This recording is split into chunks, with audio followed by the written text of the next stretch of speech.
Joe, and thanks for popping by Meaning Fueled, where we take your problems of practice, your pops, and have a meaning-fueled discussion about where they come from and where do we go from there. We are 4 longtime educators bringing our diverse experiences to the table. We're harnessing all the energy of popping into your teacher bestie's classroom and bringing it straight to your ears. Let's get poppin' with today's problem of practice. It's the middle of the school year and you're standing in front of the classroom leading a class discussion about the book you're reading. It's going great, and in walks the principal. And one of your, let's call them more vocal students, notices, turns to them and says, "Who the heck are you? Why are you here?" And that's when you realize that this is the first time you've seen your principal during the school day this entire year. We know how valuable a strong principal can be, but an unseen principal is not it. So principal visibility in a school can have a massive impact on students and teachers. So why are so many invisible? Great question. All right, let's just take a quick poll. Raise your hand if you've had an invisible principal. Oh look, it's all 4. Look at that. Wow. Nailed it. Wow. I mean, just why? Why do we think so many are invisible? I mean, I think it's hard. It's a really hard job. It takes a lot of efforts to be, in classrooms. And principals are drowning. They're drowning in huge issues nowadays. There's a lot on their plates. There's a lot they need to handle. I'm going to give some grace. Like, I've seen a lot of principals try. They've set themselves up for success. They're ready to go. And then the bigger stuff comes down. And I'm talking about bigger in terms of they're dealing with hate crimes that are happening. They're dealing with people suing the school and they have to be at those meetings. The district pulls them away. They have safety care training. They have all these other things Budget stuff. Budget stuff. But this is big deal. I'm seeing more and more growing that principals are having to come to the table for these, and they need to be present because they are the voice of the school in that situation. So I don't blame them, but I really think it's the enormity of the job is really hard to be back in their buildings when they're also still fighting for their buildings outside.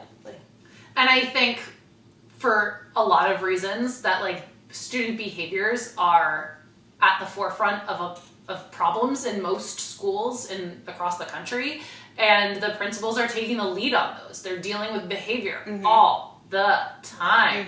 They're helping, make sure kids are safe in the school building. They're making sure that kids are getting consequences after doing X, Y, and Z. They're having meetings with that child, with that teacher, with that family. And it's sucking up all of their time to be in other places. Right. And I think, we think about new principals, we think about old principals, but a new principal has so much on their plate.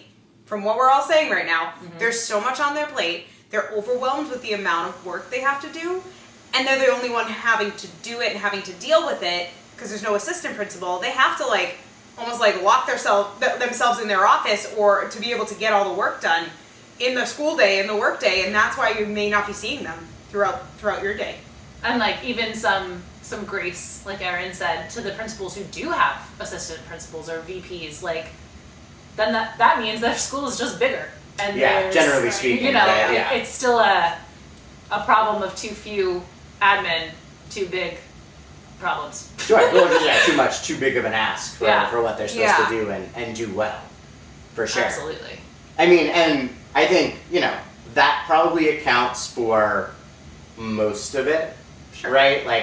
I'll say that, but I do think there's a percentage, and this percentage might sort of be the result of this. I mean, Brianna talked about how this is especially challenging for new principals. I think it's easy for them to get behind and end up in that cycle of never being able to get out. But on the other end of that spectrum, I think you've got principals who've been in it so long, and the only way that they've figured out how to survive is to kind of disassociate, right? Yeah. And for that means that even when there are opportunities for them to be out and about, they're not. Right. They're behind closed doors. They're just in their office. They don't want to see a new problem. Right. They don't want to, I think when you're present, you see more to deal with. Whether, like Sarah said, it's more student behavioral stuff that you encounter being out and about or in the cafeteria at lunch, like Erin is with her VPs, or you're in a teacher's classroom and you notice a problem with their practice Yep. that really should be addressed, right?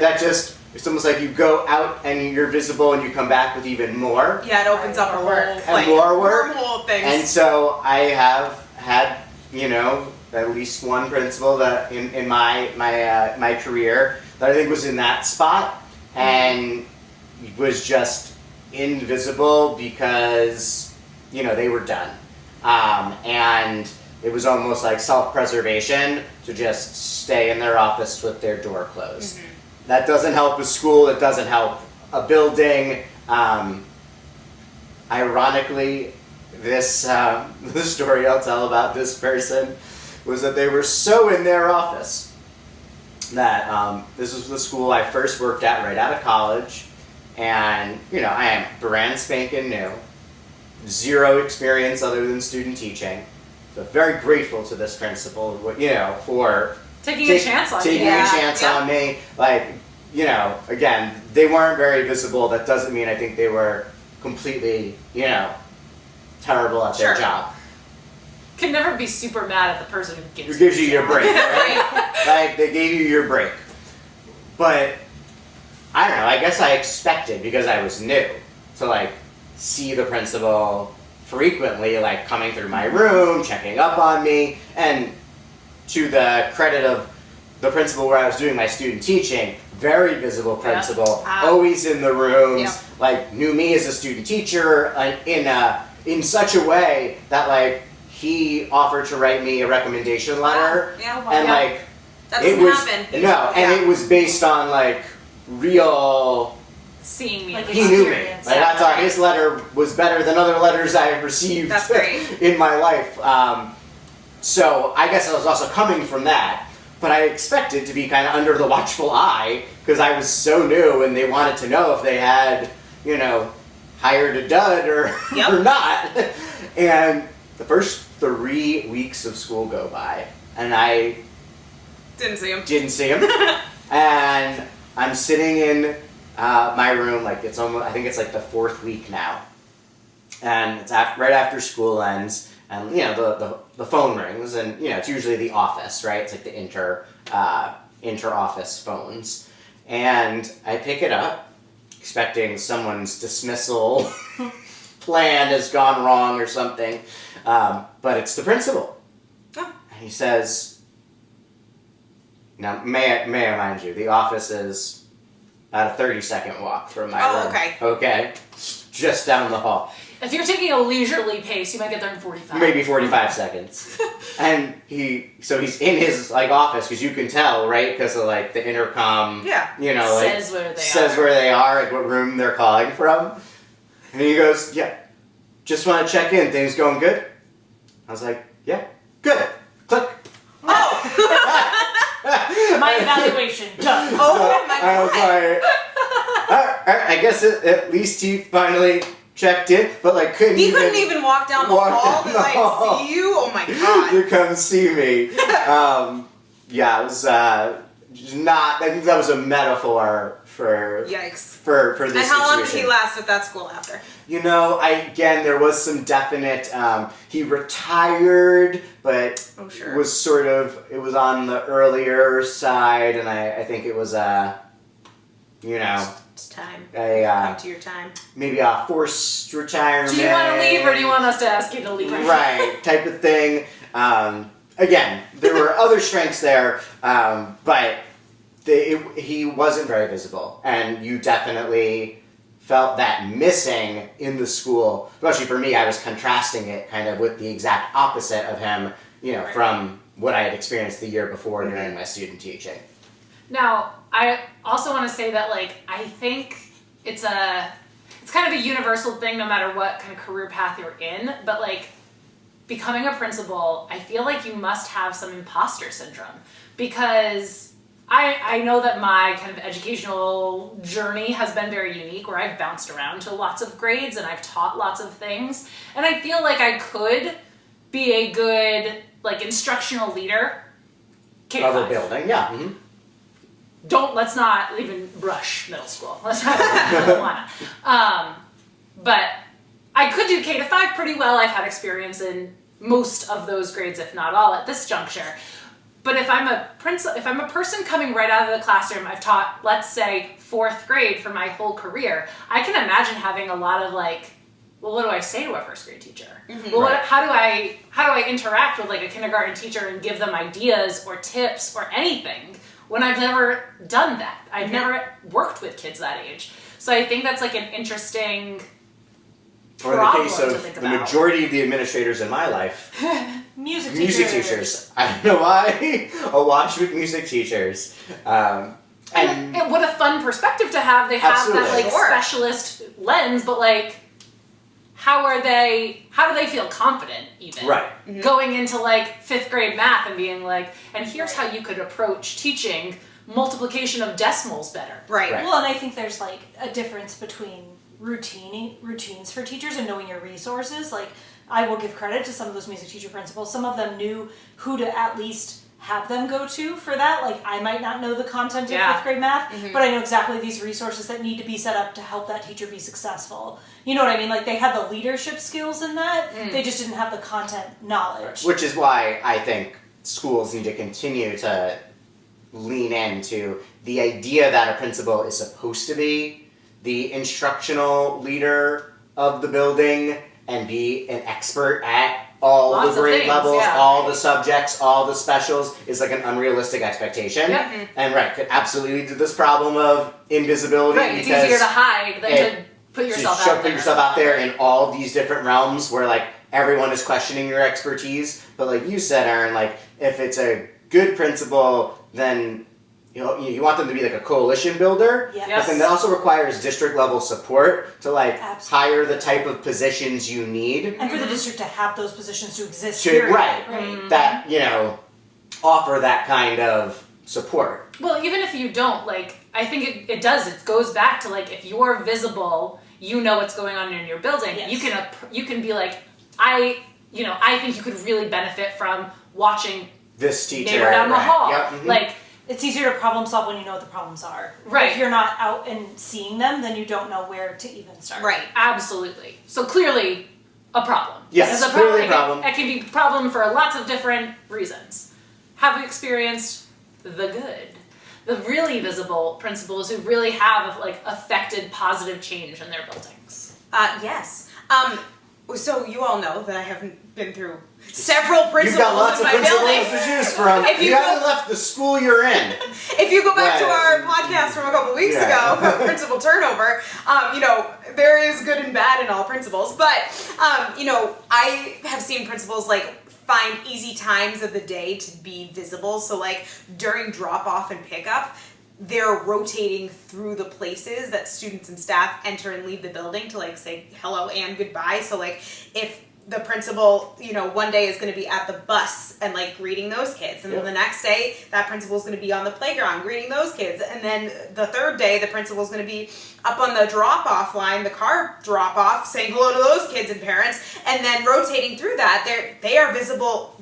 That is like the perfect time to just be visible and like saying hello to people. And for your staff, like before and after school. Yes. Just Yes. stop, So like, they walking can grab down you the hall. and like just give you that little heads up about a thing, Yes. like something that doesn't need to be like an email or Right. whatever, but like if you have regular visibility and contact with your principal, then you can just tell them that little thing, put it on their Right. radar. Well, Yep. Yeah. Yeah. And I'll say, like, our principal, on times when it didn't have to be confidential, so like closed door, Right. like just working on the computer, like they sat in the cafeteria. It was the most central location. It was near the staff copy room, so anybody coming down to do copies would pass right by them. Wow. Like, and then any student who's like wandering, like they're seeing the kids that are wandering, like you can see them in the hallways up above or down below. It was just a nice, easy visibility to be like, I have this 45 minutes, I'm working on my computer, I'm still doing my work, I'm just in a place that That's smart. other people are there. Like Totally.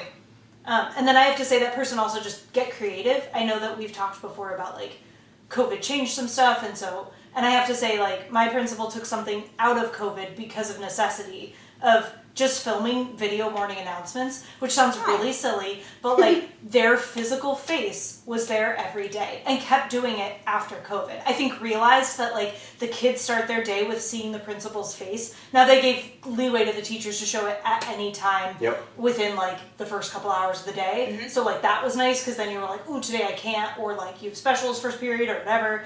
But it was really nice because then they invited students to start coming in and doing segments, but like every single time they made sure that the principal was there for at least most of them. Like visible in face, like music teacher could also play the trumpet. That was nice. Ooh, different. But it was one of those that again, it was like even if like, and that was something you could do at home. You could film it at home. He often filmed it at home. It was like you could do that beforehand too, and did like national days or announced like holidays or announced something else. Like it was a nice thing. It works. Let me tell you, because I did something similar as a math specialist because I wanted to be more visible and have my face out there and have more kids in the building know who I was, so that if they ended up, getting assigned to work with me, in an intervention group, it wasn't I was a stranger. Right. And just the simple act of like recording a little math problem video, or like in K and 1, it was just like videos of me counting something random each week, but that the teachers would show, like the amount of times kids would like, weaved you in the hallway and know your name, and like when I was out at bus duty, like I wasn't just a random person, they knew who I was, they had something to talk to me about, and in the days of social media now, when that's how they're I know it's you. I was like Miss Rachel, You know what I do using parasocial relationships for your benefit. But it is, and again, you can preload those. That's the nice part. You know what I do? Like our principal now does morning announcements, and she will call out the birthdays that are happening in the classroom, or in the school, and does it for breaks and stuff like that too. But then she actually comes around and like gives that child a pencil, like a birthday pencil. And again, that's just like another thing that like she does that just makes her visible to everyone. Like, here's your birthday pencil, and calls them by name and things like that. And that's super important at an elementary level. One of the other things I've seen be really effective, I kind of mentioned with, my student teaching experience of like the principal just like constantly being like moving through classrooms. In fact, the classrooms there had like those like side doors, which I think your school, Brianna and Sarah, has, right? Like literally would like pass through, kind of like. That's how they got from room to room. The classrooms in the hall are all connected. Yeah. So they would literally just like start at one end and then like go down. Yeah. Just work their way like through the classrooms. And I had that in my student teaching, and actually in my previous school, the rooms were set up the same way. And I remember when I did my demo lesson there, the VP was running the interview process, and so, was in the room with the rest of the interview committee watching me do some horrid... standing in the back and writing on the... some horrid demo lesson. Demo lessons are terrible, and I don't think they should exist. They don't really show what someone can and cannot do. But that's a problem of practice for another episode. But anyway, while I was doing that, right, kind of unbeknownst, the principal was making his way through the rooms as part of his daily routine, and just kind of like ended up in there, and like was organically interacting with kids, during the math lesson, and then just kind of exited out the side into the next room. And I experienced it during my demo lesson, and then I experienced it constantly, while working in that building. But there was a trade-off.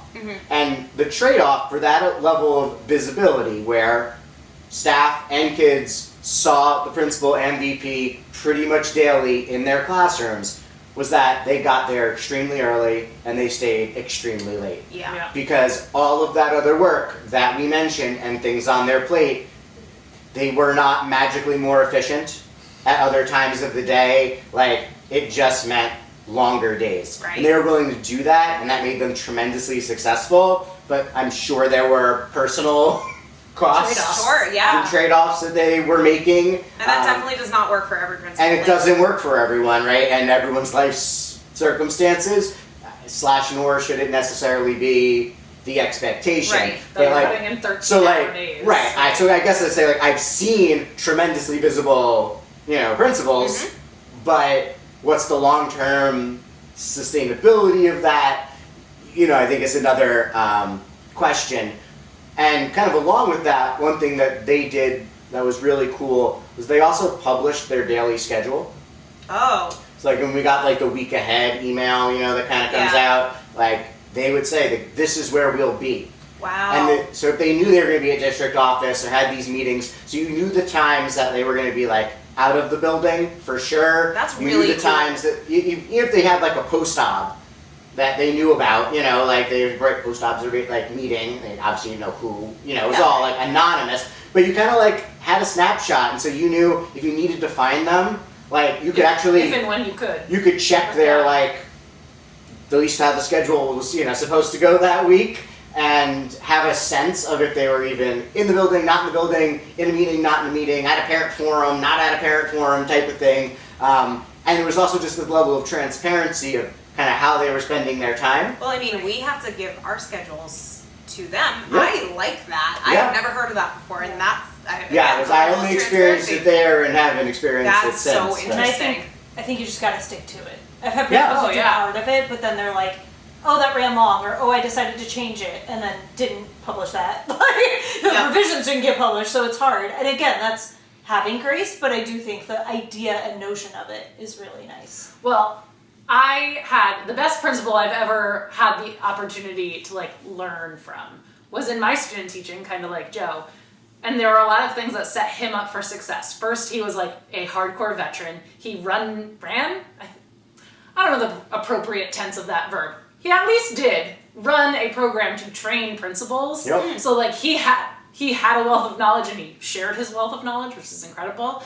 But he really committed to a schedule. He put times in his schedule every day that he would not give up. Those were non-negotiables for him. Kind of like when he had to go to district meetings, that's a non-negotiable because of his job. These classroom times were non-negotiable. And he followed that schedule where he saw every single teacher every single week for at least 10 minutes. He was in there for a full 10 minutes to see everybody. Now, was he, really helped by the fact that there were 2 teachers per grade level? Yes. Mm-hmm. Oh, yeah. Was he helped by the fact that like most of his staff were veteran? Yes. But like he built that. Right. And he like bear the fruits of your own labor. I think he got to the fruits of his own labor. Exactly. How long was he at that school? Long. A long time. When he retired from being a principal, he had been there like 30 years as principal. You don't hear about that very often. Not As anymore. principal too. As principal, and he taught before that. Right. So Wow. he was incredible, and like Joe, like knew me very well, just from coming by while I was doing my student teaching. Wow. And he did it, and I will give him a shout out for this too, because I did my gen ed student teaching and my special ed student teaching at the same school. He did not forget about his inclusion special ed teachers either. Wow. Even though that they were working with 3 different grade levels, they were here, there, and everywhere, they were in pull-out spaces, they were not seen either.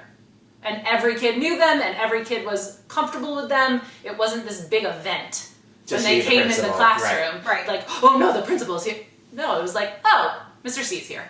Cool. And it's not like our problem with practice where it's like, who are you? Yeah. No, it was never that. It was always like, oh hey, I'm working on math. Yeah. So it was really It's nice. impactful. Yeah.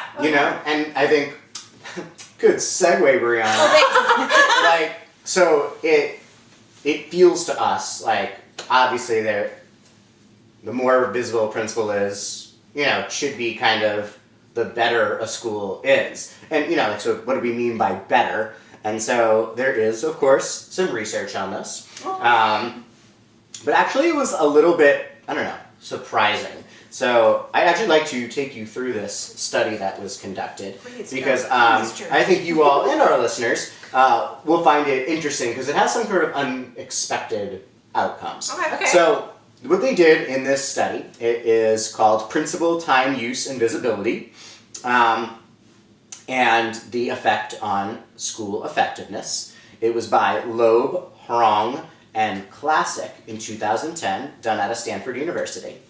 And here's what they did. A lot of good stuff comes out of that Stanford University. Sure does.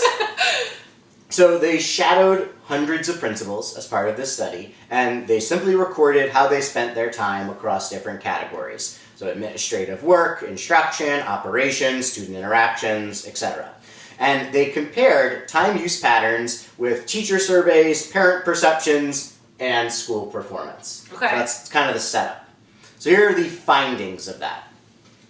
First of all, principals who spent more time on organizational management, so the tasks that fell under that, like scheduling, staffing, discipline systems, and hiring, tended to lead schools with higher student achievement growth and more satisfied teachers and parents. Oh, that's interesting. And so the surprising takeaway here is that these are less visible things, right? Yeah, They're the scheduling, they're the staffing issues, right? None of this is the stuff that happens out in the open, right?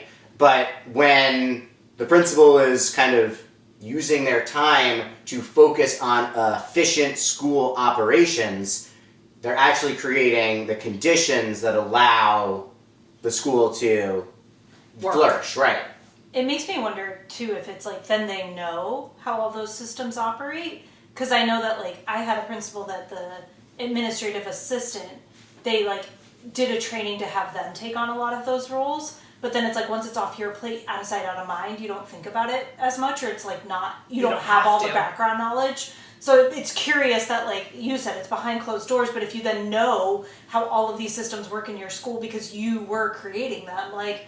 And I feel like we've said this, that like there is something about structural and systematic change that sometimes, like, you know, on our podcast even, you know, we try to focus on like what individuals can do because you're in these larger structures. Right, when you're in it, you can only affect so and you're much. like, so this is our tips for teachers, but then sometimes we do try to take a step back and say like, but what are the larger structures that actually need to change that would make it so you don't have to, like last week's episode, shush everybody in the hallway. If the schedule didn't have 12 classes coming past your room every day, right? I think this is kind of, you know, linking to that in some way. Well, it's an interesting thing to think about because it's not like the same, but when we were directing camp, because we all directed a camp, I think we've mentioned that before. Yes.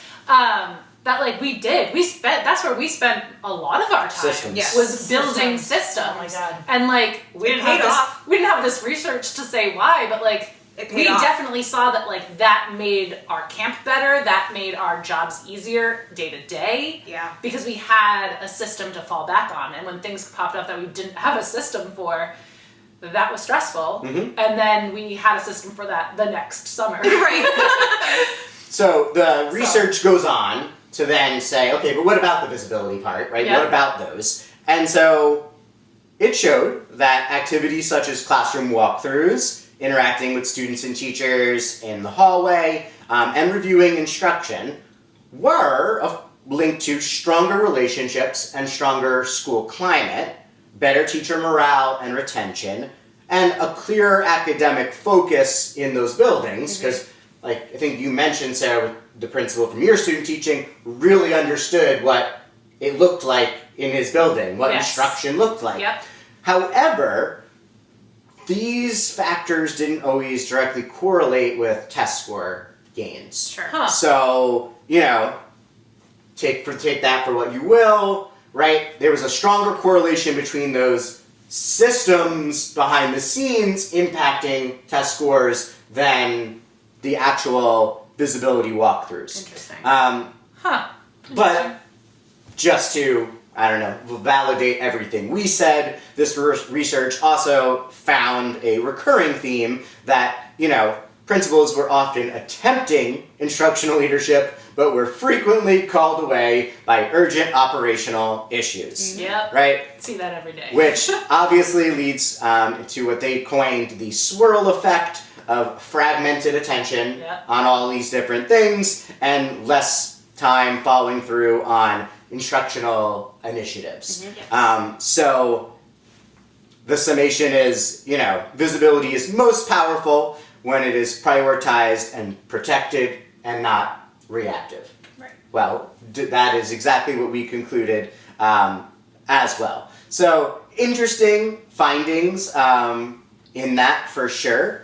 And I guess we sort of agree with them. And I think it also makes us think that while we want to see our admin and you want to feel seen and known and those are important, so too is the stuff that's happening behind closed doors. Yeah. As long as it is that type of stuff that's leading to systematic change that improves everybody's Well, like lives. you said, as long as it's proactive, so that then when you need to be reactive, you can be. Yeah. Yeah. What a good way to put it. So, final word on this. Principals, find ways to get out there, even if it's in those just like high visibility moments of like arrival and dismissal, and get your face out there so the kids know you and the staff sees that you are there. And know that we appreciate you and everything you have to do because your job is gigantic. Alright, thanks for popping by Meaningfield today. Remember, we're here for you anytime. Our door is always open. You can visit our website at getmeaningfield.com for ideas and inspiration to bring to your classroom. Follow us at Get Meaningfield on Instagram, TikTok, Blue Sky, and Threads, and Just Meaningfield on Facebook. You can share your own thoughts on this week's pop by commenting on any of our posts on social media or by finding the full-length episode over on YouTube. And remember, we'd love to hear your own problems of practice for us to discuss. You can send them to us with a DM or at getmeaningfueled@gmail.com.